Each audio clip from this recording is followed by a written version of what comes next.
Lençóis Maranhenses National Park, Brazil, the flooded dunes. Imagine a vast desert where rippling sand dunes stretch for miles, filled with bright turquoise and emerald lagoons. This is Lençóis Maranhenses National Park in northeastern Brazil, an otherworldly landscape that feels like a setting from a fantasy novel.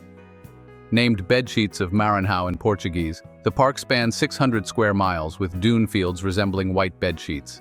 Between May and September, rainfall transforms the valleys between dunes into striking blue and green lagoons, making it feel like a natural water park that changes with each season.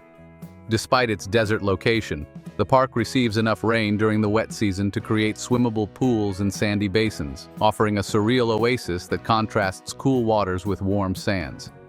Floating in these pools beneath a vast sky brings a sense of peace and wonder. Nearby, the Rio Preguiças River winds through mangrove forests, supporting diverse wildlife like capybaras, herons, and tropical fish. Local tours along the river let visitors experience the lush scenery and spot native animals. The park also holds deep cultural ties, as local communities have lived here for generations, relying on fishing and farming. Visitors can savor traditional dishes, learning about a way of life intertwined with this unique environment. A visit at sunrise or sunset casts a golden glow over the dunes, making the landscape feel ethereal. Lençóis Maranhenses is not only a place to see, it's a natural wonder inviting exploration, reflection, and awe at nature's artistry.